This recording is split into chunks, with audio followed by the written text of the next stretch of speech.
I'm glad you shared that with us because a lot of the viewers, a lot of Black Americans, they kind of generalize Africa as one place, but Africa is the most genetically diverse continent in the world. And even in South Africa, I think they have 10 different official languages. They have people from India, they have the Zulus, they have the Xhosa, they have Europeans, they have colored. So in South Africa, people that we would consider black, maybe mixed, maybe like Barack Obama, Halle Berry, Mariah Carey, they're classified as colored, and that was due to apartheid. But it's an amazing place. I think that most people, if they visited South Africa, they would enjoy it. Yeah. Let's see, okay, can you tell us a little bit about your experience teaching in Asia? Oh my goodness. I first of all, I'm not a teacher, and so that I'm just gonna be like very transparent and say I struggled doing that. But I was teaching SAT prep also, which is not that interesting on top of it, and I was doing these 4-hour long classes. So the teaching experience was a little bit of a hot mess. But it was cool to meet the students. Many of the students were attending boarding schools in the United States. And just building relationships with young people, facing a lot of pressure from their parents, from society, from the culture. The school I was teaching at is a school kids go to after regular school, called a Hagwon or a cram school. So the kids are working really hard over there, trying to get these, perfect test scores. And I had just a lot of sympathy for them. They're trying to get where I was. They're trying to go to Harvard too. The experience living there was amazing, I will say. If anyone gets a chance to go to South Korea, we were right in Seoul, right in downtown Seoul, very fashionable. I never felt cute enough to be walking on the streets there. It's like a high fashion, sort of city. So much good food. I think I discovered dumplings as my new favorite food there. I ate dumplings every day. It was good. It was good. The culture was really cool. I think the experience of being there was really good. And I learned that I wasn't going to be a teacher. So, with my interest in education, it helped me clarify what my role would be and would not be. And so I came back and went right into, working in admissions, and just realized that my skill set wasn't going to be, standing in front of a classroom. Wow. Okay. Thank you for sharing that. Because a lot of times when people hear Korea, they probably tend to think of something negative. I haven't been to South Korea, but I have seen pictures and videos of Seoul, and it looks like a world-class city, very technologically advanced, and a lot of different things going on. As you mentioned, even with the fashion, that probably wouldn't be at the top of people's list of a place where you think people are really dressy. So hopefully I'll make it out there. Yeah, they'll love to see you. Right. Okay, now with all of this world traveling, you back in America, you down south. I want to ask you, how do you feel about being a Black woman in American society today? Ooh, that's a deep question right there. I will say, and this actually stood out to me when I was studying abroad in South Africa, and one of my families, we stayed in a township. And they were so impressed. They were so excited about me as a Black woman, who had gone to Harvard and had this ideal that I would be well respected. And they're like, people must respect you. Like, wow, you have achieved all of this. You must be respected. So that was something that I held coming out of that experience. And I was also there during the re-election of George Bush. So I have this high esteem experience. And then I had people sort of conflating me with America. And that was, I think, the first time I identified as being American.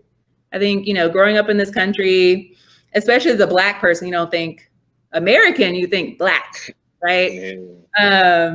And so once you go abroad, I think most people, I'll be curious if you had that experience where all of a sudden people are like, oh, but you're American. And therefore I have some comments for you and I have some feedback for you, whether or not, and I would so often respond to people, there are over 40 million Black people in the United States. So it's a larger population than in this country.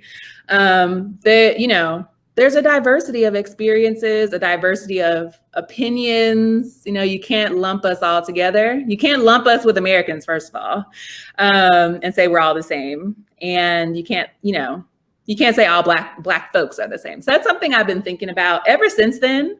I thought about it a lot then as sort of this first really deep international experience. And so, you know, now that I'm back, and I majored in African American studies, right? So I sat in class day after day talking about being Black and what it means, what it does not mean.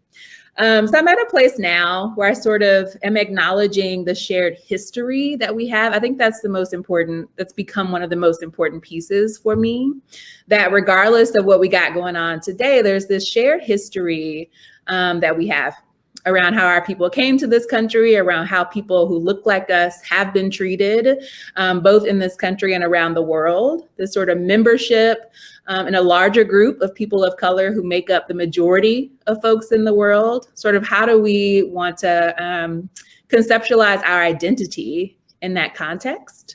And then what does it mean? And I think each of us as Black folks, as a Black woman, we have to ask ourselves that question and we have to answer it for ourselves. So when you ask me the question, how do I feel about being a Black woman in America? First of all, I acknowledge that my experience is unique. The way I'm going to define this is unique, and that other folks are free to make a different definition. For me, one thing I've been thinking about a lot, and you probably have heard this, that we're our ancestors' wildest dreams. I love that sentiment, and I love that we all have this sort of shared ancestry. And I've been thinking a lot about, you know, what my ancestors might have dreamed for me, and how I can sort of fulfill their dreams because they made it possible for me to be here today. One of those things has to do with freedom. And it's one of my foundational values. I want to feel free. I want to be free. I want to have agency and choice in my life. I want to work for whom and with whom I want to. And if there's not a for whom, I want to have that freedom as well. I want to have the freedom to take rests. I want to have freedom over my everyday life. And as a Black woman, I feel like, you know, it's my responsibility to lean into that and to make the choice to accept the freedom that my ancestors bought for me. That's how I might answer that as of today. Wow, well said. I truly appreciate that answer for sure. And to speak on what you said, we are our ancestors' wildest dreams. I do a lot of genealogy research for people who don't know. I help people retrace their family trees into the 1700s, 1800s, 1900s. And when I was little, my grandmother, she used to tell me, she said, my father was a follower of Marcus Garvey. He was in the UNIA. And he said that we was Africans and we should go back to Africa and this and that. I thought she was just telling me that to make me feel good. You know what I'm saying? So I'm like, all right, Granny.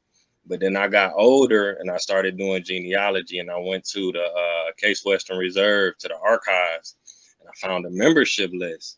And my great grandfather was one of the people that his names was on there, and they had his address on there. And my aunt, she's like 70, almost 80. And then I showed her the address and she was like, yeah, that's him. So I kind of, you know, stuff like that makes me feel better and feel more empowered, knowing that I had people before me who were trying to push that same line, you know, if you can understand what I'm saying. So yeah, for sure. Let me see. I need to do a genealogy study.